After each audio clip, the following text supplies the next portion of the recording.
আমি আলমগীর হোসেন, বয়স 55, প্রায় 25 বছর ধরে অ্যাম্বুলেন্স চালাই। আমার গাড়ি ঢাকা থেকে যশোর, বরিশাল, এমনকি বান্দরবানের পাহাড়ি রাস্তাও চড়ে বেরিয়েছে মরদেহ নিয়ে। কিন্তু 2019 সালের এক রাতে আমি যে অভিজ্ঞতার ভেতর দিয়ে গিয়েছিলাম তার ধারে কাছেও কিছু কখনো ঘটেনি। রাত প্রায় 11টা। সেদিন গাজীপুরের একটি বেসরকারি হাসপাতাল থেকে ফোন আসে। একজন মধ্যবয়সী ব্যক্তি, নাম হারুন, হঠাৎ স্ট্রোকে মারা গেছেন। পরিবারের লোকজন গ্রামের বাড়ি সিরাজগঞ্জের উল্লাপাড়ায় দাফনের জন্য মরদেহ নিয়ে যেতে চায়। আমি রাজি হই, কারণ এমন ডেলিভারি প্রায় করি। যেহেতু রাত অনেক হয়েছে তাই রোড ফাঁকা। আমি দ্রুতই হাসপাতালের সামনে পৌঁছাই। হারুন সাহেবের মৃতদেহ কাফনে মোড়া অবস্থায় অ্যাম্বুলেন্সে তোলা হলো। সঙ্গে একজন আত্মীয়, তার ভাগিনা, নাম আনিস। সে বসলো সামনের সিটে আমার পাশে। সব ঠিকঠাক। আমি ইঞ্জিন চালিয়ে রওনা হলাম। বাইরে তখন হালকা বৃষ্টি পড়ছে, চারিদিকে নিস্তব্ধ, শুধু বাতাসের আওয়াজ। ঢাকা ময়মনসিংহ রোড পেরিয়ে আমরা টাঙ্গাইল বাইপাস ধরলাম। আনিস পেছনের দিকে তাকিয়ে বলল, মামার খুব শান্ত মুখ দেখছেন। মামা বড় অসময়ে চলে গেলেন। আমি কিছু বললাম না, অভ্যস্তভাবে চুপচাপ চালাচ্ছিলাম। তখন রাত 1টা। কালীহাতি পার হওয়ার আগেই আমাদের সামনে একটা বাঁক এলো। স্থানটা স্থানীয়দের কাছে গুগলি বাগ নামে পরিচিত। এ বাঁকের রাস্তাটা হঠাৎ করে শুরু হয়ে যায়, আর পাশে নালা, বড় বড় গাছ, পুরনো বৈদ্যুতিক খুঁটি। হঠাৎ এক জায়গায় পৌঁছে গাড়ির হেডলাইট নিভে গেল এক মুহূর্তের জন্য, আবার জ্বলে উঠল। কিন্তু সেই ফ্ল্যাশে আমি যা দেখলাম তাতে বুকের ভেতর কেমন যেন থেমে গেল। রাস্তায় আমাদের গাড়ির ঠিক সামনে দাঁড়িয়ে একটা পুরনো অ্যাম্বুলেন্স, একেবারে জং ধরা, হালকা কাত হয়ে আছে এক পাশে। আমার সঙ্গে থাকা আনিস ঘাড় বাড়িয়ে বলল, ওইটা কবে থাইকা দাঁড়াইয়া আছে। আমি থামলাম না, ধীরে ধীরে পাশ কাটিয়ে এগিয়ে গেলাম। তখনই আমি বুঝতে পারি রাস্তায় একটা শীতল বাতাস বইছে। জানালার ফাঁক দিয়ে আমার কানের কাছে ঠান্ডা নিঃশ্বাস আসছে, যেন শরীরের পশম খাড়া হয়ে গেল। বাঁক পেরোনোর পর আনিস হঠাৎ করে বলে উঠল, মামা, এই অ্যাম্বুলেন্সে আপনি কয়জন লাশ নিতেছেন? আমি চমকে তাকালাম। একজনই তো। তোমার মামা কেন? সে নিঃশব্দে পেছনে তাকায়, তারপর চোখ বড় বড় করে আস্তে আস্তে আমাকে বলে, ভাই, আমি সত্যি বলতেছি, একটা বাচ্চা মেয়ে কাফনের পাশে বসে আছে। আমি ধাক্কা খেয়ে গাড়ি থামালাম, দ্রুত পেছনে তাকালাম, কিচ্ছু দেখতে পেলাম না। কিন্তু আনিস কাঁপছিল, তার ঠোঁট কাঁপছিল উত্তেজনার মধ্যে। সে আমাকে বলতেছে, আমি দেখছি ভাই, একখান ছোট্ট মেয়ে, চুল সব ভেজা, পাশে বসে আছে, আপনার বাপ আসে। আমি আবার গাড়ি চালাতে শুরু করলাম, কিন্তু আমার হাত পা বরফ হয়ে যাচ্ছিল। রাস্তায় সেই পুরনো অ্যাম্বুলেন্সটা আবারও দেখি, একদম সামনে দাঁড়িয়ে আগের জায়গায়। এটা তো পেছনে ফেলে এসেছিলাম। আমার গলা শুকিয়ে কাঠ হয়ে গেছে। এই অবস্থা দেখে সেই জংধরা অ্যাম্বুলেন্সটা আবারও রাস্তায় ঠিক সামনে দেখা দিল। এবার আমি থামিয়ে গাড়ি থেকে নামলাম। চারপাশে তাকিয়ে দেখি একদম নিঃশব্দ, নির্জন এলাকা, ঘন ঝোপঝাড়, আর রাস্তার এক পাশে খালের মতো গর্ত। কিন্তু অদ্ভুত বিষয় হলো, সামনে কোনো গাড়িরই অস্তিত্ব নেই। সেটা যেন চোখের ধাঁধা ছিল।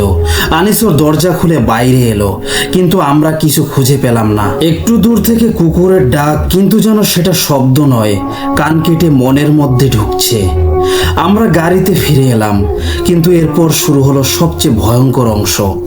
আমি গাড়ি স্টার্ট দিচ্ছি, কিন্তু ইঞ্জিন চালু হচ্ছে না। হেডলাইট একবার জ্বলে, একবার নিভে, চারদিক অন্ধকার। ঠিক তখনই পেছন থেকে ভেসে এলো একটা কণ্ঠ, সুস্থ, স্বাভাবিক, কিন্তু পুরোপুরি অপ্রত্যাশিত। আমি আর আনিস দুজনেই জমে গেলাম। কণ্ঠটা পেছন থেকে এসেছে। আমি পেছনে তাকিয়ে দেখি সেই কাফনের পাশে কেউ নেই, মরদেহ একাই পড়ে আছে। আনিস কেঁপে উঠে কাঁদতে কাঁদতে বলে, ভাই আমি আর পারুম না, প্লিজ ফিরে চলেন। কিন্তু তখন ফেরার পথও যেন হারিয়ে গেছে। গুগল ম্যাপস খুলে দেখি আমরা যে লোকেশনে আসি সেখানে কোনো রাস্তার চিহ্নই নেই। আমি চোখ কষলে আবার দেখি অফরোড দেখাচ্ছে।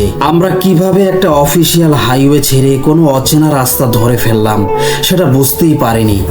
আমরা রাস্তা খুঁজে পেতে চেষ্টা করছিলাম, হঠাৎ ওয়াকিটকি থেকে আওয়াজ আসে।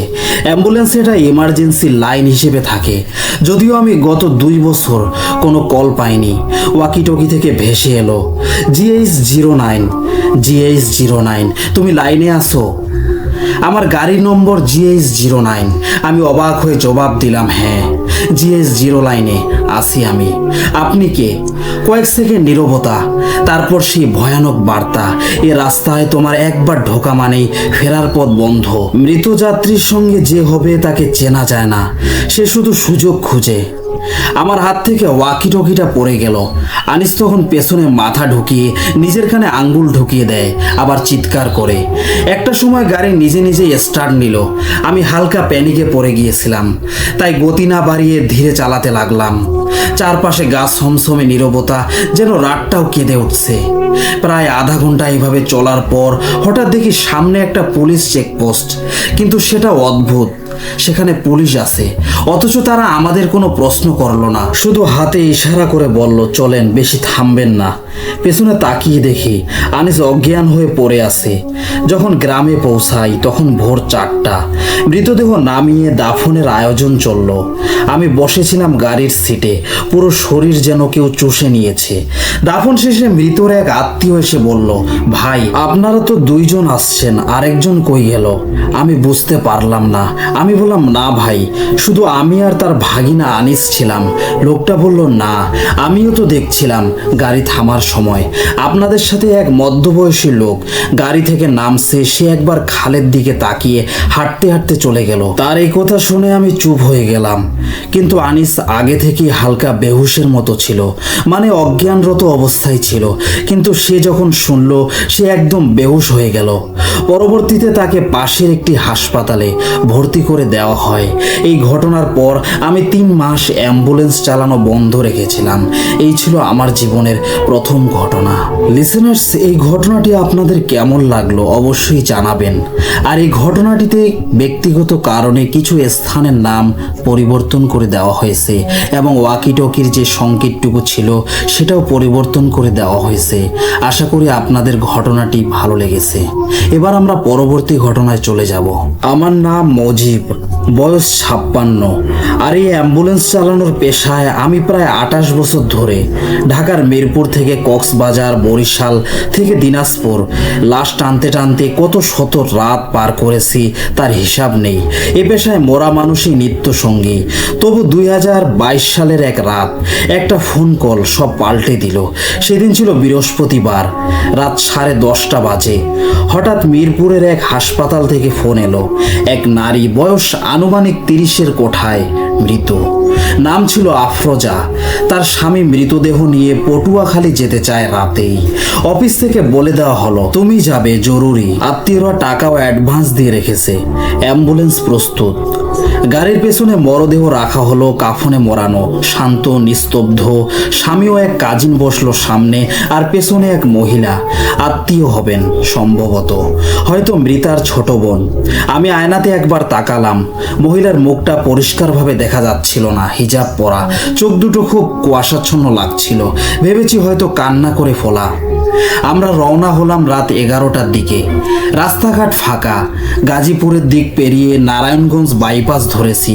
আজমকা সেই কাজিন ছেলেটি পেছনে তাকিয়ে বলে, আপু পানি খাইবা? কোনো সাড়া নেই। আমি আয়নাতে চোখ রাখি, পেছনে কেউ নেই, শুধু কাফনের প্যাকেট। আমি গলা সোজা করে বলি, ভাই আপনি কাকে ডাকলেন? সে ফিসফিস করে বলে, ও তো পেছনে বসেছিল আপু, মানে মৃতার ছোট বোন। আমি আর কিছু না বলে গাড়ি চালাতে থাকি। তখনই শুরু হলো গরম ঠান্ডা এক অদ্ভুত অনুভূতি। গাড়ির কাজ ঘেমে উঠল ভেতর দিক থেকে। রাত 2:30। আমরা তখন চাঁদপুর পেরিয়ে বরিশালের দিকে যাচ্ছি। গাড়ির ভিতরে অদ্ভুত গন্ধ, না পচা না সুগন্ধি, মাথা ঘুরিয়ে দেওয়ার মতো। হঠাৎ আমার ডান পাশে বসা মৃতার স্বামী খুব আস্তে জিজ্ঞেস করে, ভাই আপনি কি জানেন কে কোথায় বসেছিল? আমি বলি হ্যাঁ। আপনি সামনে, আপনার ভাই আপনার পাশেই, আর আপনার আত্মীয় পেছনে। সে হঠাৎ থেমে বলে, ভাই আমি আর আমার ভাই আমরা দুজনই সামনে বসেছি, পেছনে তো কাউকে তুলি নাই। আমার কাঁধে ঠান্ডা একটা ঘাম জমে গেল। আমি আয়নায় তাকালাম। আবার তখন পেছনের সিটে স্পষ্ট বসে থাকা এক কালো হিজাব পরা নারী। সে আমার দিকে তাকিয়ে। আমি এমনভাবে চোখ সরালাম যেন কিচ্ছু দেখিনি। গাড়ির মধ্যে তখন কেউ কোনো শব্দ করছিল না, কেবল ইঞ্জিনের গড়গড় শব্দ আর হালকা বাতাসের ঝিরঝির। গাড়ির পেছনে আয়নায় আমি যতবার তাকাই দেখি সেই কালো হিজাব পরা নারী আমার চোখের দিকে তাকিয়ে আছে। চোখ দুটো এমনভাবে ফাঁকা যেন চেয়ে থাকলেও কিছু দেখছে না। চাহনি তেমনই শীতল, নিস্তব্ধ, অথচ হাড় কাঁপানো। আমি সাহস সঞ্চয় করে আবার জিজ্ঞেস করলাম, আপনারা নিশ্চিত পেছনে কাউকে তোলেননি? মৃতার স্বামী বলল, ভাই আপনি কি কোনো সমস্যা দেখছেন? আমি আর কিছু বললাম না। পেছনে তাকালেই বুকের মধ্যে চাপ চাপ কষ্ট লাগে। পেটের ভেতর মোচড় দিচ্ছিল, তবু গাড়ি থামানোর সাহস হচ্ছিল না। হঠাৎ গাড়ির ভেতরেই বাতি অটোমেটিকভাবে জ্বলে উঠল। সাধারণত দরজা খুললে জ্বলে, কিন্তু আমরা চলন্ত অবস্থায়। সে আলোয় পেছনে ছায়ামূর্তি আরো স্পষ্ট হয়ে উঠল। মাথা নিচু করে বসে আছে, কিন্তু পায়ের পাতাগুলো নিচে নেই, ভাসছে। ঘড়িতে তখন রাত প্রায় 3:30। আমরা ঝালকাঠি পার হচ্ছি। রাস্তা একেবারে ফাঁকা। হঠাৎ ট্যাং করে একটা শব্দ, পেছনের দরজা খুলে যাওয়ার শব্দ। আমি আটকে উঠে গাড়ি ব্রেক করলাম। সাথের দুজন যাত্রীও নেমে পড়লো। আমরা দৌড়ে পেছনে গেলাম। কাফনের ব্যাগটা ঠিকঠাক আছে, দরজা খোলা, কিন্তু কেউ নেই। আমার দিকে তাকিয়ে মৃতার স্বামী বলল, ভাই আমি একটা কথা লুকাইছিলাম। আমার বউ আফরোজা ও শেষ দিকে কিছু অদ্ভুত আচরণ করত। সারাক্ষণ আয়নাতে তাকিয়ে থাকতো আর বলতো আমার পাশে কেউ দাঁড়িয়ে থাকে, আমাকে কোথাও নিয়ে যেতে চায়। আমার বুকটা কেমন ভারী হয়ে গেল। তার কথার শেষে সে খুব আস্তে যোগ করলো, ও মারা যাওয়ার আগের রাতে বারবার বলছিল আমার চাচাতো বোন যে মারা গেছে বছরখানেক আগে, সে বারবার ঘরের কোণে দাঁড়িয়ে থাকে। আমি তাকিয়ে থাকলাম তার দিকে। তারপর আবার পেছনের ভেতরটা একবার দেখলাম, সিটে কারো ছায়াও নেই। যাত্রা আবার শুরু হলো। এবার আমরা বরিশালের ঠিক আগে একটা ছোট্ট বাজারের পাশে থামলাম চা খেতে। আমি গাড়ির বাইরে দাঁড়িয়ে আয়নায় তাকালাম। এখন পেছনের সিটে কেউ নেই, কিন্তু গাড়ির গায়ে কুয়াশার মতো জমে থাকা ঘামে 4 জন ছায়া স্পষ্ট। 3 জন বসা আর 1 জন মাঝখানে দাঁড়িয়ে। আমি আর সহ্য করতে পারছিলাম না। মনে হচ্ছিল গাড়ির ভেতর কিছু আছে যা আমাদের সঙ্গে নেই, আমাদের থেকে আলাদা। ওটা যেন ছায়া না, বরং সময়ের বাইরের কেউ, যাকে আমরা ভুল করে সঙ্গী করে ফেলেছি। ঘড়িতে তখন ভোর 4:47। রাস্তা ফাঁকা, আকাশ কুয়াশায় ঢাকা। এমন নিস্তব্ধতা যেন কেউ নিঃশ্বাস নিচ্ছে না। হঠাৎ অ্যাম্বুলেন্সের ইঞ্জিন এক ঝাঁকুনি দিয়ে বন্ধ হয়ে গেল। আমি চাবি ঘোরালাম, কোনো সাড়া নেই। আলো নিভে গেল, হেডলাইট, ড্যাশবোর্ড সব। এক মুহূর্তে মনে হলো কেউ ইচ্ছা করে গাড়িটাকে নিস্তব্ধ করে দিয়েছে। চারিদিকে এমন গভীর নীরবতা যেন শব্দ বলতেও ভয় পায়। পেছন থেকে মৃতার স্বামী নিচু গলায় বলল, ভাই কিছু হয়েছে? আমি কিছু বলার আগেই সে নিজের থেকেই দরজা খুলে বাইরে নেমে এলো, পাশের লোকটিও। তারা দুজনেই সামনে চলে এলো, কিন্তু আমি তখন হালকা আলোয় গাড়ির আয়নাতে তাকিয়ে বসলাম। পেছনের সিটে আবারও কেউ বসে আছে, হিজাব পরা কালো ছায়া, মাথা নিচু করে বসে, হাত দুটো হাঁটুর ওপর, কিন্তু সেই হাত যেন মানুষের না, অতিরিক্ত লম্বা, কঙ্কালের মতো। আমি ধীরে ধীরে গাড়ি থেকে নেমে আসলাম, গলা শুকিয়ে কাঠ। মৃতার স্বামী বিস্ময়ে জিজ্ঞেস করলো, ভাই পেছনে আবার কে? আমি কিছু বলতে পারলাম না। ওর মুখের চাহনি ধীরে ধীরে পরিবর্তন হচ্ছিল, এই জন্য বিস্ময়ের ভেতর ভয়ের জন্ম। তারপর সে বলল, আমার স্ত্রীর মুখ ঢাকা ছিল, কিন্তু কাফনের কাপড় ভেদ করে মাঝে মধ্যে মনে হইতো কেউ চোখ মেলছে। আমি এখন বুঝতেছি সেটা কে ছিল। আমি হঠাৎ সাহস সঞ্চয় করে পেছনে দরজা খুললাম। একটা ঠান্ডা হাওয়া মুখের ওপর ধাক্কা দিল। গাড়ির ভেতর সম্পূর্ণ ফাঁকা, কাফনের ব্যাগ নিস্তর, নিঃশব্দ নিথর। কিন্তু এক কোনায় পড়ে থাকা কিছু সাদা লোম আমার দৃষ্টি আকর্ষণ করলো। পাখির পালক না, পশুর না, এটা যেন এমন কারো শরীর থেকে এসেছে যার অস্তিত্ব আমাদের চেনা জগতের না। ঠিক তখনই রাস্তার পাশে একটা ঝোপের ভেতর শব্দ হলো, পায়ের ঘাসে চাপার আওয়াজ। কেউ যেন ধীরে ধীরে সরে যাচ্ছে। আমরা সবাই তাকিয়ে রইলাম, কিন্তু কিছুই দেখা যাচ্ছে না। হঠাৎ আমাদের গাড়ির হেডলাইট নিজে থেকেই জ্বলে উঠল, আর সেই আলোয় দেখা গেল ঝোপের ভেতর অন্ধকারে দাঁড়িয়ে থাকা একটা সিলুয়েট, লম্বা অস্পষ্ট ছায়া মিশ্রিত, যার মাথাটা একপাশে হেলে আসে আর মুখে এমন এক হাসি যা চোখের ভেতর ঢুকে কাঁপন ধরায়। আমি আর থাকতে পারলাম না, চাবি ঘোরালাম। গাড়ি স্টার্ট নিল, যেন ওটাই চাচ্ছিল যে ও নেমে যাক, তারপর আমরা যেতে পারি। মৃতদেহ পৌঁছে দিয়ে যখন ফিরে আসছি, পেছনের দরজাগুলো তালাবদ্ধ, আলো বন্ধ। রাস্তায় নামার আগে আমি শেষবারের মতো আয়নায় তাকালাম। এবার কিছু নেই, তবে বারবার মনে হচ্ছিল গাড়ির ভেতর যেন কেউ হাঁপাচ্ছে, ক্লান্ত কারো নিঃশ্বাসের শব্দ। এই ছিল ঘটনা। ভালো লাগলে পড়ে শোনাবেন। লিসেনার্স, আমি জানি না ঘটনাগুলো কতটুকু সত্য, তবে আপনাদের ভয় জাগানোর জন্য যথেষ্ট। এবার আমরা পরবর্তী ঘটনায় চলে যাব। আমার নাম সেলিম। আমি ময়মনসিংহের গফরগাঁওয়ে মাছ চাষ করি। আমার বাবা মা মারা গেছেন ছোটবেলায়। মামার কাছেই মানুষ হয়েছি। একসময় শহরে ছোটখাটো চাকরি করতাম, কিন্তু কোভিডের সময় চাকরি চলে যাওয়ার পর গ্রামে ফিরে এসে পুরোপুরি মাছ চাষে নেমে পড়ি। 2022 সালের এপ্রিল মাসে এলাকার এক আত্মীয় তাইজুল চাচা আমার সঙ্গে দেখা করতে এলেন। চাচা একটু অদ্ভুত প্রকৃতির মানুষ, বেশি কথা বলেন না, কিন্তু তার চোখের চাহনি খুব ভারী। তিনি বললেন, চিলার বিল চিনিস? ওইখানে এমন পানি ধরে আসে, মাছ ধরতে পারলে লাখ টাকা কামাতে পারবে। আমি অবাক হয়ে বলি, চিলার বিল তো পরিত্যক্ত জায়গা, লোকজন বলে ওটা অভিশপ্ত। চাচা তখন হঠাৎ গম্ভীর গলায় বললেন, সব জায়গায় শয়তান আছে, কিন্তু সাহস থাকলে কামাই হয়। তুই যাবি? পয়সার অভাবে তখন বেশ হিমশিম খাচ্ছিলাম। শেষ পর্যন্ত রাজি হয়ে গেলাম। ভাবলাম 3-4 জন লোক নিয়ে যাব, রাতে জাল ফেলে মাছ ধরবো। চিলারবিল গ্রাম থেকে প্রায় 3 কিলোমিটার দূরে, পুরনো এক খালের ধারে। আশেপাশে কোনো বাড়ি ঘর নেই, শুধু জঙ্গল, বাঁশঝাড় আর পরিত্যক্ত মাঠ।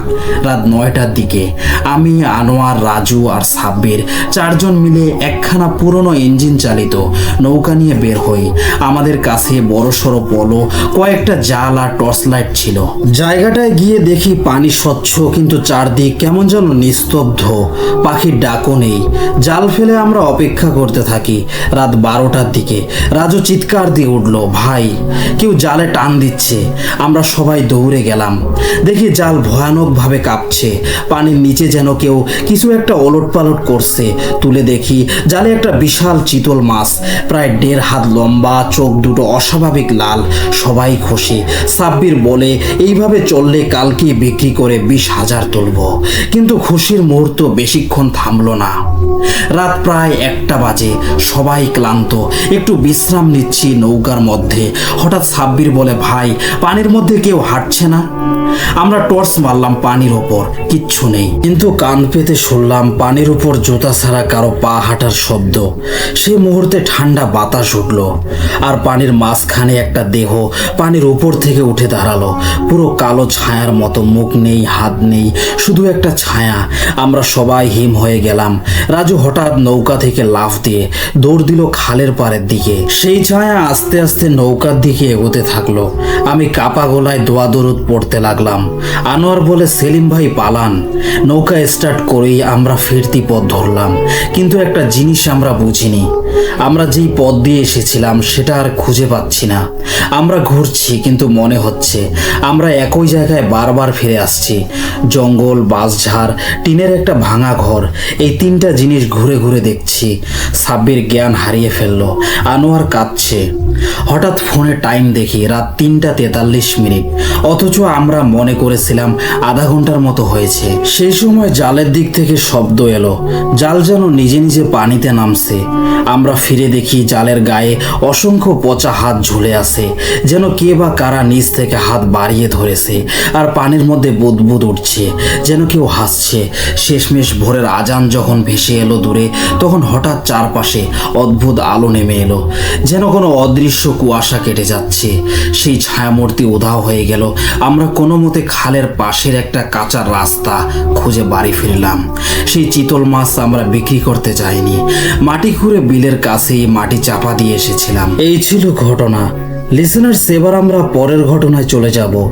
আমার নাম লতিফ, বয়স এখন 55 ছুঁই ছুঁই। 2012 সালের ঘটনা।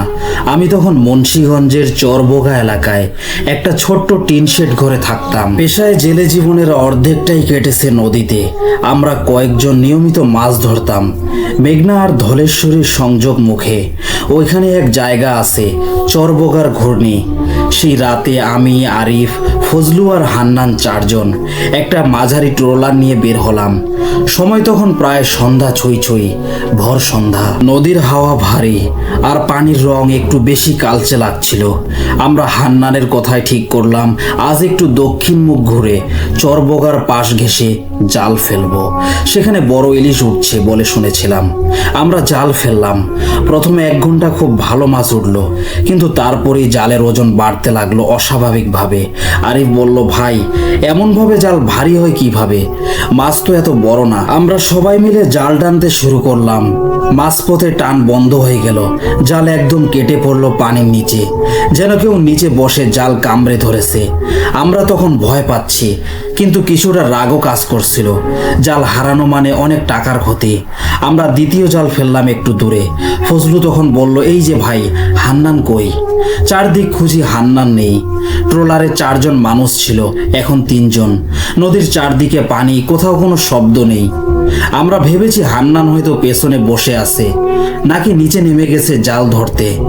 আমি লাইট জ্বালিয়ে দেখি নৌকার ঠিক পেছনে দড়ির মাথায় একটা হাত, পানির নিচে অর্ধেক ডুবে থাকা হান্নানের শরীর। আমরা কেউই বুঝতে পারলাম না ও কিভাবে এত চুপচাপ নদীতে নামলো। আরিফ নিচে গিয়ে ওর হাত ধরে টান দিল। ঠিক তখনই ওর মুখ ভেসে উঠল, চোখ খোলা, ঠোঁট নীল, কিন্তু গলা দিয়ে ফিস ফিস করে বলছে, জাল কেটে দে, না হলে তোরাও থাকবি না। আমরা হান্নানকে টেনে তুলতে পারলাম না। হঠাৎ সে আবার পানির নিচে সরে গেল, একবারে নিখোঁজ হয়ে গেল। ঠিক সেই সময় নদীর পানি স্থির হয়ে গেল, অদ্ভুতভাবে পরিষ্কার পানি, যেমন আয়না দেখায়। আমরা নিচে তাকিয়ে দেখি আমাদের 3 জনের ছায়া তো পড়ছেই, তার পাশে আরো 3টা অবিকল ছায়া, অতিরিক্ত 3টা। আরিফ আতকে উঠল, ভাই ছায়া 3টা আমাদের পিছে পিছে চলতেছে, নদীর নিচে কেউ আছে। আমরা বুঝলাম চরবোগার ঘূর্ণি পানিতে কিছু একটা থাকে। ভোরের দিকে আমরা কোনো রকমে পাড়ে ফিরে এলাম। ফজলু কিছু বলতে পারছিল না, ওর মুখ বন্ধ, জ্বর, ঘাম। আমরা ওকে স্থানীয় এক পীর সাহেবের কাছে নিয়ে যাই। তিনি শুধু বললেন, ওর সঙ্গে কেউ ঘরে ঢুকেছে। নদীর পানি শুধু শরীর ভেজায় না, আত্মাও ভেজায়। 2 দিন পর হান্নানের লাশ পাওয়া গেল চরবোগার দক্ষিণ ঘাটে। গায়ে কোনো আঘাত নেই, শরীর সাদা, কিন্তু চোখ ছিল খোলা আর ঠোঁটে একটু মৃদু হাসি। এই ঘটনার পর আমি আর ফজলু, আরিফ মাছ ধরা 1 মাস বন্ধ রেখেছিলাম। এখনো আমি মাছ ধরি, কিন্তু ভর সন্ধ্যার পর নদীতে নামি না। আর যদি নামিও, জাল ফেলার আগে 3 বার পানি ছুঁয়ে দোয়া পড়ে নেই। এই ছিল আমার জীবনের প্রথম ঘটনা। ভালো লাগলে পড়ে শোনাবেন। লিসেনার্স, এবার আমরা পরের ঘটনায় চলে যাব। আসসালামু আলাইকুম। আজ আপনাদের সাথে একটি ঘটনা শেয়ার করব, যেটা বেশ কয়েকদিন ধরেই আমরা ফেস করছি। সবচেয়ে বেশি ফেস করছে মূলত আমার দাদি। তো শুরু করা যাক। রাত তখন 2:15। দাদির উচ্চ কণ্ঠে আমার ঘুম ভেঙে যায়। বলে রাখা ভালো, রাতে আমি দাদির সাথে থাকি। দাদি, আব্বু, চাচাদের জোরে জোরে ডাকছিলেন, কিন্তু কেউই যেন সে আওয়াজ শুনতে পাচ্ছিল না। আমি ঘুম জড়ানো কণ্ঠে জিজ্ঞেস করলাম, কি হয়েছে? সবাইকে ডাকছো কেন? দাদি কিছুটা ভীত সাব্যস্ত হয়ে বলল, আমার রুমে কে যেন এসেছে বিছানায় উঠতে চাইছিল। আমি ভুরু কুঁচকে চারদিকে তাকালাম, অন্ধকারও স্পষ্ট বুঝতে পারলাম যে কেউ নেই। আমি বললাম, কোথায়? কেউ তো নেই। না, একটু আগেও ছিল, এখন হঠাৎ করে অদৃশ্য হয়ে গেছে। আমি এবার উঠে রুমে লাইট জ্বালালাম। পুরো রুম জুড়ে চোখ বুলিয়ে কাউকেই দেখতে পেলাম না। দাদি তখনও ভয়ে বিছানার এক কোণে জড়োসড়ো হয়ে বসে আছেন। দাদির অবস্থা দেখে বিষয়টা আমার কাছে মোটেও স্বাভাবিক মনে হলো না। আমি বললাম, এখানে বসে ডাকলে কেউ শুনবে না, চলো আমার সাথে। দাদিকে সাথে নিয়ে আব্বু, ছোট চাচ্চু, বড় বাবাকে ডেকে তুললাম। তারা মূল ঘটনা জানতে চাইলে দাদি সব ঘটনা খুলে বললেন। দাদির ভাষ্য মতে ইদানিং দাদির রাতে খুব একটা ঘুম হয় না, ফলে রাতের বেশিরভাগ সময় কাটে নিদ্রাহীন। আজও একইভাবে সময় কাটছিল। সহসা দাদি খেয়াল করে একটা কালো ছায়া একদম মানুষের মতোই গরম বিছানায় হামাগুড়ি দিয়ে উঠতে চাইছে এবং দাদির দিকে মুখ তুলে আছে। দাদি প্রথমে ভাবলো ঘরের কেউ কি এসেছে। পরক্ষণেই মাথায় এলো ছায়াটা দেখতে বেশ বড় সড়ো। ঘরের বড়দের মধ্যে কেউ এলে এভাবে অন্ধকারের মাঝে কেন বিছানায় উঠতে চাইবে, তাও আবার হামাগুড়ি দিয়ে? হয় রুমে লাইট জ্বালাবে, না হয় দাদিকে ডাক দিবে। এমন অদ্ভুত কর্মকাণ্ড দাদির মনে ভীতির সৃষ্টি করে। তাই তিনি সবাইকে ডাকতে শুরু করেন। আশ্চর্যের বিষয় হলো সবাইকে ডাকা মাত্রই ছায়াটা অদৃশ্য হয়ে যায়। আব্বু, চাচারা তখন পুরো বাসা ভালোভাবে পর্যবেক্ষণ করলেন, কিন্তু কোথাও কিছু দেখতে পেলেন না। তবে দাদি নিশ্চিত ছিল এটা কোনো মানুষ হতে পারে না, না হলে কি এভাবে অদৃশ্য হয়ে যেত? কিন্তু বাসার কেউই তা বিশ্বাস করলো না। তারা এটাকে নিশ্চয়ই একটা মনের ভ্রম ধরে নিল। যেহেতু দাদির বয়স হচ্ছে, সেই সাথে তিনি অসুস্থ, সেহেতু মনের মাঝে এমন বহু কল্পনা আসে যেগুলোকে মনে হয় আমাদের চোখের সামনেই আছে, চোখের সামনেই সব ঘটছে। দাদিও তাদের যুক্তি প্রথমবারের মতো মেনে নিলেন। এরপর থেকে ডাইনিং রুমের লাইট জ্বালিয়ে রাখা হতো। এটা মূলত দাদির মনের খচখচানি ভাবের জন্য। ডাইনিং রুমের লাইটে সব রুমই মোটামুটি আলোকিত হয়, তাই ভয়টাও কম লাগে। সেদিনের এই ঘটনার পর 2-3 দিন আর তেমন কিছু ঘটেনি, কিন্তু এরপরই একদিন দাদি মাঝরাতে উঠে ওয়াশরুমে যায়। ওয়াশরুম থেকে যখন তিনি রুমে এসে বিছানায় উঠেন, তখনই তিনি দেখতে পান ওয়ার্ড্রোবের সাথে হেলান দিয়ে সাদা কাপড় পরিহিত কেউ বসে আছে। দাদি ভয়ে আর কিছু খেয়াল না করে অপর পাশ ফিরে শুয়ে পড়েন আর মনে মনে দোয়া দুরুদ পড়তে থাকেন। এই ঘটনাটা দাদি কেবল আমার সাথে শেয়ার করেন, আমিও আর কাউকে এ বিষয়ে কিছু বলিনি। এর পরের দিন রাতেই দাদি সম্মুখীন হয় এক ভয়ানক ঘটনার। এই ঘটনাও ঘটে রাত 2টোর সময়। দাদি দেখতে পায় একটা কালো ছায়া দাদির দিকে হাত বাড়িয়ে দিয়েছে এবং দাদিকে ধরার চেষ্টায় আছে। দাদি ভয়ে দ্রুত শোয়া থেকে উঠে বসে এবং ক্রমাগত পিছাতে থাকে। তিনি যতই পিছিয়ে আসছেন, ছায়াটা ততই এগিয়ে আসছে। সেদিন দুটো কালো ছায়ার উপস্থিতি ছিল। অপর কালো ছায়াটি পিছনে দাঁড়িয়েছিল। দাদি ভয়ে চিৎকার করছেন আর বলছেন, না, আমাকে না। কিন্তু ছায়াটির কোনো নড়চড় নেই। সে ঠিকই তার হাত দুটো বাড়িয়ে দাদিকে ধরার চেষ্টায় মগ্ন। দাদি ভয়ে কোনো সূরাও ঠিকঠাক বলতে পারছে না, তবে তিনি শুনছেন ছায়াটা কিছু একটা বলছে, কিন্তু কি বলছে তা ঠিক বুঝতে পারেননি। দাদির চিৎকারে প্রথমে ছোট চাচা ছুটে আসে। রুমের লাইট না জ্বালিয়েই দাদিকে এসে জড়িয়ে ধরে। ছোট চাচা আসার পরও ছায়াটা দাঁড়িয়েছিল, কিন্তু দাদি ব্যতীত আর কেউ দেখতে পায়নি। পরক্ষণে আব্বু, বড় বাবা, আম্মু, চাচি সবাই এসে রুমের লাইট জ্বালায় এবং দাদি স্পষ্ট দেখতে পায় ছায়াটা কিছু একটা বলতে বলতে অদৃশ্য হয়ে যায়। প্রথম দিন দাদির ডাক কেউই শুনতে পায়নি, তাই এর পর থেকে সবাই একটু সতর্কতার সাথেই ঘুমাতো, যেন দাদি ডাকলে তারা শুনতে পায়। দাদি তাদের সব খুলে বলল। ঘটনা শুনে এবার তারাও কিছুটা ভয় পেল। সত্যি কি তাহলে কিছু আছে? তখন বড় বাবা বলল, আর একদিন অপেক্ষা করতে। এই একদিনে দাদি আবারও সেই ছায়াটা দেখতে পায় কিনা তা জেনে তখন একজন হুজুরকে ডেকে আনবেন। সবাই মেনে নেয় তা। এর পরের দিন ভোরবেলা 6টা বাজে। মূলত এই সময় ঘরের ভিতরটা আলোকিত হতে শুরু করে, কিন্তু সেদিন বাসার ভিতর দেখলে মনে হবে যেন ঘোর অমাবস্যার ছেয়ে গেছে। কুচকুচে অন্ধকারে নিমজ্জিত হয়ে আছে বাসার প্রতিটি রুম। সেদিন আবার আমার চাচাতো ভাই জেগে ফোনে গেম খেলছিল। ঘুমাচ্ছিল। হঠাৎ সে আর চোখে দেখতে পায় যে একটা কালো অবয়বের মতো কিছু একটা দাদির রুমের দিকে এগিয়ে যাচ্ছে। গেম খেলায় মগ্ন থাকায় সে বিষয়টাকে বিশেষ পাত্তা দেয়নি। ছায়াটা এবার দাদির দিকে না গিয়ে আমার দিকে এগিয়ে আসে এবং দুই হাত বাড়িয়ে আমাকে ধরতে চাচ্ছিল।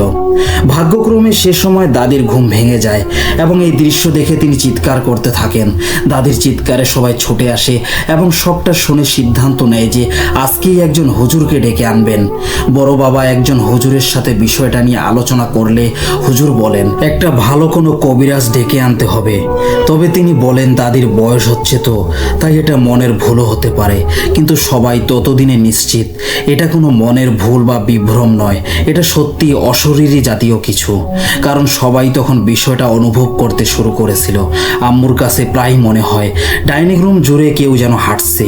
মাঝে মাঝে মনে হয় অদ্ভুত কণ্ঠে কেউ আম্মুর নাম ধরে ডাকছে। এর মাঝেই একটা বিশেষ দরকারে আমাদের গ্রামের বাড়ি চলে যেতে হয়। ফলে গ্রামে যে কতদিন আমরা থেকেছিলাম সে কয়দিন আর বিশেষ কোনো সমস্যা হয়নি। গ্রামে একজন পীর সাহেবের সাথে আব্বু বিষয়টা নিয়ে কথা বললে তিনি দাদিকে এবং আমাকে একটি তাবিজ দেন এবং বলেন তিনি একদিন বাসায় এসে বিষয়টা দেখতে চান, কিন্তু ওনার নানা ব্যস্ততার কারণে আর আসতে পারেননি। এর মাঝেই আমরা গ্রাম হতে এসে পড়ি।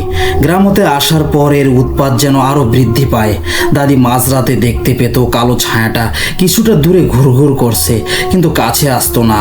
হয়তো তাবিজের কারণেই কালো ছায়াটা বিকট শব্দ করত, টেবিল কাচের উপর ঘোরাফেরা করত, রুম জুড়ে হাঁটতো। অপরদিকে আমার চাচাতো ভাই সেদিন আর চোখে ছায়াটাকে দেখার পর থেকেই কেমন যেন ভয় পেত সর্বদা। সাহসী ছেলেটা দিন দিন ভীতু হয়ে যেতে লাগলো, ভয়ে নেতিয়ে থাকতো। ফলে তার জন্য তাবিজ আনা হয়। একদিন আম্মুর মনে পড়ে আম্মুর এক দূর সম্পর্কের আত্মীয় একজন ভালো কবিরাজ। তিনি দূর থেকে ঘটনা শুনেই বলে দিতে পারেন বিষয়টা আসলে কি। আম্মু ফোনে ওনার সাথে যোগাযোগ করেন এবং সবকিছু খুলে বলেন। তিনি সবটা শুনে জিজ্ঞেস করেন দাদি যখন ভয় পায় তখন ওনার মুখ বেঁকে যায় কিনা বা মুখ কিছুটা বিকৃত হয়ে যায় কিনা। এই কতদিনে দাদি যতবারই ভয় পেত ওনার মুখ সত্যি কিছুটা বেঁকে যেত, দেখতে ভয়ঙ্কর লাগতো। তখন সেই কবিরাজ বলেন এটা আর কিছু না, এটা হলো পিশাচ।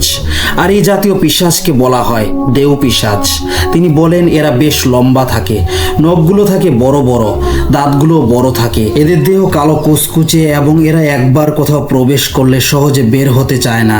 এরা যাদেরকে ধরতে চায় মূলত তাদেরকেই দেখা দেয়, আর কেউ তাদের দেখতে পায় না। বিষয়টা গিয়ে দাঁড়াচ্ছে যে এটা দাদিকে ধরতে চাচ্ছে, কিন্তু তিনি ব্যতীত আর কেউই ছায়াটাকে দেখতে পায়নি। আম্মু ভীষণ ভয় পেয়ে যায় এবং ওনাকে অনুরোধ করে একদিন বাসায় এসে যেন দাদির শরীর এবং বাসাটাকে বন্ধ করে দিয়ে যায়। তিনি আশ্বাস দেন অবশ্যই একদিন আসবেন। আম্মু দাদিকে এ বিষয়ে কিছু বলেনি, কারণ তিনি এমনিতেই ভয়ের মাঝে আছেন। এসব শুনলে ওনার ভয়ের পরিমাণ আরও বাড়বে। কিন্তু দাদি একদিন বলেন তিনি তো একদিন কেবল ছায়াটাকে দেখেছেন, এবার একদম সশরীরে দেখতে পেরেছেন সেই ছায়াটার আসল রূপ। ডাইনিং রুমের রান্নাঘরের সামনে দাদির রুমের দিকে মুখ করে বসেছিল, শরীরে কোনো রকম একটা কাপড় পেঁচানো, নখগুলো লম্বা লম্বা, দাঁতগুলো বড় বড়, কালো লোমে ঢাকা সম্পূর্ণ দেহ। মুখটা দেখতে কি বিশ্রী আর ভয়ানক। যেহেতু এটা দাদির থেকে দূরেই ছিল তাই দাদি মনে সাহস জুগিয়ে সূরা আয়াতুল কুরসি পাঠ করে ঘুমানোর চেষ্টা করেন। দাদির মুখে এমন বিবৃতি শুনে এবার সবাই নিশ্চিত হলেন এটা পিশাচি। কিন্তু কেন এটা দাদিকেই কেবল ধরতে চাচ্ছে, কি উদ্দেশ্য নিয়ে এসেছে? এর উদ্দেশ্য কি শুধুই দাদির ক্ষতি সাধন করা নাকি অন্য কিছু, তা এখনো অজানা। কারণ এখনো সেই কবিরাজ আসতে পারেননি। কিন্তু তিনি বা আসতে কেন এত দেরি করছেন? অপরদিকে গ্রামের সেই পীর সাহেবও যেন কিছু একটা লুকিয়ে গিয়েছিলেন, যা ওনার সাথে কথা বলার সময় আব্বু বুঝতে পেরেছিল। এসবই যেন রহস্যজনক। সেই রহস্যের বেড়াজালে আটকে রয়েছে আমাদের বাসার প্রতিটি মানুষ। পিশাচকে সশরীরে দেখার পর দাদির মনের ভয় আরো দ্বিগুণ বৃদ্ধি পায়। দিনের বেলাও দাদি কোনো রুমে একা থাকতে পারতেন না, সাথে কাউকে না কাউকে থাকতে হতো। রাতের বেলাও প্রায় প্রতিদিনই দুটো বাজলেই তিনি সেই ছায়াটা দেখতে পেতেন। পুরো রুম জুড়ে ঘুরঘুর করতো, কিন্তু দাদির কাছে আসতো না, কারণ দাদির শরীরে পীর সাহেবের দেওয়া তাবিজ ছিল। এমনই এক রাতে হঠাৎ ওনার ঘুম ভেঙে যায় এবং যা দেখতে পান তাতে ওনার পুরো গা কেঁপে ওঠে। তিনি দেখতে পান আমার মাথার ওপর দুটো কালো হাত বাড়িয়ে দেওয়া এবং মুহূর্তের মাঝেই হাত দুটো দাদির মাথার উপর এসে পড়ে। দাদি ভয়ে ক্রমাগত ঢোক গিলতে থাকেন। তিনি সেদিন কাউকে ডাক না দিয়ে দেখতে যাচ্ছিলেন হাত দুটো কি করতে চায়। কালো কুচকুচে লোমযুক্ত হাত যা মানুষের আত্মা কাঁপাতে সক্ষম। অক্ষম। হাত দুটো কয়েক সেকেন্ডের মতো ওপরে ছিল এবং এরপরই দাদির মনে হলো হাত দুটো ঝট করে সরিয়ে ফেলেছে। সেই সাথে কানে ভেসে আসে কারো চলে যাওয়ার ধূপধাপ আওয়াজ এবং এক অদ্ভুত চিৎকারের শব্দ। এমন শব্দ দাদি কখনো শোনেননি। তিনি যতটুকু বুঝতে পারলেন তাতে বিষয়টা দাঁড়ায় যে চিৎকারটা পিশাচেরই ছিল। পিশাচের অত্যাচার দিন দিন বাড়তে থাকে। দাদিকে ধরতে না পারার জেদ ও রাগ ঝেঁকে বসেছিল। ওনাকে নানাভাবে ভয় দেখিয়ে কাবু করার প্রচেষ্টায় ছিল। দাদি প্রায় দেখেন কালো ছায়াটা কোথা থেকে দৌড়ে রান্নাঘরে প্রবেশ করত এবং জিনিস ফেলে দেওয়ার শব্দ ভেসে আসতো। তিনি যে রুমে থাকেন ছায়াটা কেবল সেই রুমেই দেখা যায়, অন্য কোনো রুমে কেউ কখনো দেখেনি। তাই সবার পরামর্শে দাদি একদিনের জন্য রুম চেঞ্জ করেন। ছায়াটা সে রুমেও দেখেন কিনা তা যাচাই করার আশায় তিনি সেদিন যে রুমে থেকেছিলেন রাত 2টো বাজলে সেখানেও কেমন ভাঙচুরের আওয়াজ ওনার কানের কাছে বাড়ি খায়। মনে হচ্ছিল ওনার কানের কাছে দাঁড়িয়ে শব্দটা করছে। দাদি ভয়ে ভয়ে চোখ খুলেন এবং দেখতে পান লম্বা কালো ছায়াটি ওনার কাছেই দাঁড়িয়ে আছে। তিনি চিৎকার শুরু করলেন। সবাই এসে রুমের লাইট জ্বালায় এবং লাইট জ্বালানোর সাথে সাথে ছায়াটা অদৃশ্য হয়ে যায়। এ থেকে বোঝা যায় দাদি যে রুমেই যাবেন ছায়াটাও সেখানেই থাকবে, যা দাদি ব্যতীত অন্য কারো চোখে ধরা দেয় না। এরই মাঝে বড় বাবা মধ্যরাতে ঘুম থেকে ওঠেন পানি পান করার জন্য। তিনি যখন ডাইনিং রুমে পানি পান করছিলেন তখন কেউ যেন ওনার কানে কানে ওনার নাম ধরে ডাকেন এবং ফিসফিস করে বলে, কিরে পানি খাচ্ছিস নাকি? হঠাৎ কানের কাছে এমন ফিসফিসানি আওয়াজে বড় বাবা ঘাবড়ে যান। তিনি চারপাশে তাকিয়ে কাউকেই দেখতে পেলেন না। তিনি বিষয়টা বুঝতে পারলেন এবং দ্রুত নিজের রুমে গিয়ে শুয়ে পড়েন। এই বিষয়টা ক্রমে ক্রমে বাসার সবাইকে অসহ্য করে তোলে। এত আতঙ্ক নিয়ে কি থাকা যায়? তাই আম্মু একদিন বলে ওঠেন, দেখি আজকে কে আসে। যদি কেউ কিছু দেখে থাকো তাহলে আমাকে ডাক দিবে, আমিও একটু তাকে দেখতে চাই। সাহস থাকলে আমাকে যেন দেখা দেয়। সেদিনই মাঝরাতে আম্মু ঘুমের মাঝে শুনতে পান ডাইনিং রুম থেকে কেউ কর্কশ কণ্ঠে বলছে, সাহস থাকলে এখানে আয়। আম্মুর ঘুম ভেঙে যায়। তিনি শোয়া থেকে উঠে ডাইনিং রুমের দিকে তাকান, কিন্তু সেখানে কিছুই দেখতে পাননি। তিনি ভাবলেন হয়তো স্বপ্ন দেখেছিলেন, তাই আর কিছু না ভেবে ফের ঘুমানোর চেষ্টা করলেন। তিনি চোখটা বন্ধ করতে আবারও একই কথা শুনতে পান। এবার তিনি সাহস সঞ্চয় করে উঠতে চাইলে আব্বু বাধা দিয়ে বলেন, যাওয়ার দরকার নেই, কথাটা আমিও শুনেছি। আম্মু উঠে যেতে চাইলেও আব্বু দেয়নি। বলা তো যায় না, যদি কোনো ক্ষতি করে বসে। সে রাতেই আবার দাদির সাথে ঘটে নতুন এক ঘটনা। দাদির ঘুমের মাঝেই ওনার মাথার কাছে কোনো কিছুর উপস্থিতি টের পান। সেদিন কেন জানি শুয়ে পড়ার সাথে সাথেই ওনার চোখে রাজ্যের ঘুম চলে আসে। তিনি কোনো রকম চোখ মেলে তাকিয়ে দেখেন ওনার মাথার কাছে একটা 4 বা 5 মাসের বাচ্চা বসে খিলখিলিয়ে হাসছে। তিনি ঝট করে উঠে বসেন এবং উঠে বসতেই বাচ্চাটা এক লাফ দিয়ে বিছানা থেকে নেমে দৌড়ে কোথায় যেন চলে যায়। দাদি অবাক হলেন। বাচ্চাটাকে আগে কখনো দেখেননি তিনি। আর এত ছোট বাচ্চার পক্ষে এগুলো কিভাবে সম্ভব? কে এই বাচ্চা? এটা কি পিশাচেরই নতুন রূপ? পীর সাহেব আমাদের গ্রামের জন্য নামকরা একজন ব্যক্তি। প্রতিদিনই দূর দূরান্ত থেকে মানুষ ওনার কাছে আসে তাদের বিভিন্ন সমস্যা নিয়ে। আল্লাহর রহমতে সকলের সমস্যার সমাধান হয়। তাই ওনার ব্যস্ততা বেশি থাকায় তিনি আর আসতে পারেননি। এদিকে কবিরাজ আসতে দেরি করায় আম্মু আবারও ফোন করে যোগাযোগ করেন। তখন কবিরাজ বলেন, এই পিশাচ যেন তেন পিশাচ নয়, এটা খুবই শক্তিশালী।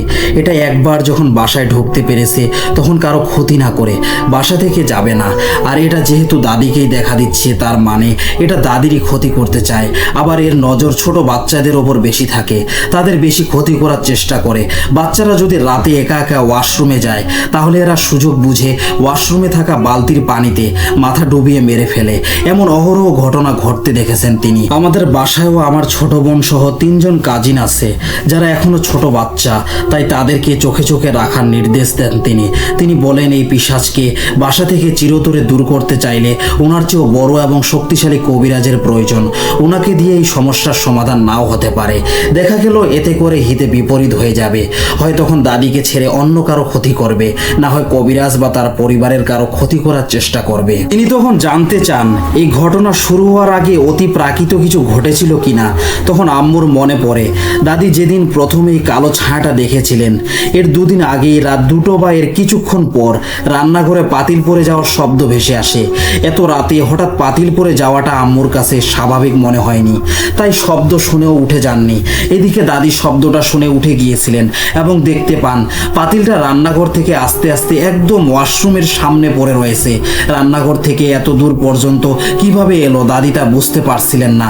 তিনি আর কিছু না ভেবে পাতিল তুলে রান্নাঘরে রেখে আসেন। পরের দিন সকালে এ নিয়ে সকলের মাঝে আলোচনা শুরু হয়, কারণ ঘটনাটা কেবল পাতিল পড়ে যাওয়ার মাঝেই সীমাবদ্ধ ছিল না, তার প্রভাব পড়েছিল পুরো রান্নাঘরের ওপর, যার দরুন রান্নাঘরের সমস্ত হাঁড়ি পাতিল প্লেট বাটি চারপাশে ছড়িয়ে ছিটিয়ে ছিল। কাচের প্লেটগুলো ভেঙে টুকরো টুকরো হয়ে গিয়েছিল। রান্নাঘরের জানালা সবসময় খোলা থাকে। এই ঘটনা শুনে কবিরাজ বলেন, পিশাচটা সেই খোলা জানালা দিয়েই প্রবেশ করে এবং তার উপস্থিতি বোঝানোর জন্য পাতিল ফেলে দেয়। দাদি তখন উঠে সেখানে যাওয়ায় এটা দাদিকেই তার শিকার করে এবং ওনার পেছনে লাগে। যদি আম্মু উঠে আসতেন তাহলে এটা আম্মুকেই তার শিকার বানাতো। এর পরের দিন আবার ঠিক একই সময়ে আমাদের দরজায় কে যেন বাইরে থেকে অনবরত ধাক্কা দিচ্ছিল। বাসার প্রায় সবাই শব্দটা শোনে, কিন্তু কেউ উঠে দরজাটা খোলেনি। যদি কারো বিশেষ প্রয়োজন হতো তাহলে বাইরে থেকে ডাক দিত, নতুবা কলিং বেল বাজাতো। এভাবে কখনো ধাক্কা দিত না এবং তাদের ধারণায় সঠিক হয়েছিল। পরদিন তারা বাসার বাড়িওয়ালা সহ বাকি ফ্ল্যাটগুলোতে জিজ্ঞেস করেছিল কেউ গতরাতে আমাদের দরজায় ধাক্কা দিয়েছিল কিনা। সকলের উত্তরে না আসে। বাইরের কোনো মানুষেরও আসার সুযোগ নেই, কারণ গেটে সবসময় তালা লাগানো থাকে। এখন তারা বুঝতে পেরেছে এসব ঘটনার মূল রহস্য। কবিরাজের কথা মতো তারা বড় কোনো কবিরাজের সন্ধান চালায়, কিন্তু তেমন কাউকেই খুঁজে পাচ্ছিল না। এদিকে কয়েকদিন ধরে দাদি রাতে সেই কালো ছায়াটাকে আর দেখছেন না। বাসার সকলের মনে যে ভয় ভয় ভাবটা ছিল সেই ভাবটা কমে আসছে। অধিক রাত পর্যন্ত জেগে থাকলেও কেউ কোনো অতি প্রাকৃত ঘটনার শিকার হচ্ছে না। তাহলে কি পিশাচটা চলে গেল? কিন্তু কেন? এ প্রশ্নের উত্তর আমাদের সকলেরই অজানা রয়ে যায়। দেখুন, এটি একটি সত্য ঘটনা। আমরা এ নিয়ে খুবই একটা ভয়াবহ সময় পার করেছি, কিন্তু ইদানিং আর এসবের শিকার হচ্ছি না। তাই এটা কেন চলে গেল বা কিভাবে চলে গেল, নাকি এর পেছনে অন্য কিছু লুকিয়ে আছে, তা আমরা নিজেরাও জানি না। যতটুকু জানি, যতটুকু ঘটেছে তার সবটাই আপনাদের সাথে শেয়ার করলাম। আশা করি আপনারা বুঝতে পেরেছেন। লিসেনার্স, এই ঘটনাটি লিখেছিলেন মারিয়া আক্তার মাতিন। তিনি যেভাবে লিখেছেন আমি সেভাবে বলার চেষ্টা করেছি। আজকের মতো এখানেই শেষ। পরবর্তী ঘটনাগুলো শুনতে চাইলে আমাদের চ্যানেলটি সাবস্ক্রাইব করে আমাদের পাশে থাকবেন। ধন্যবাদ সবাইকে।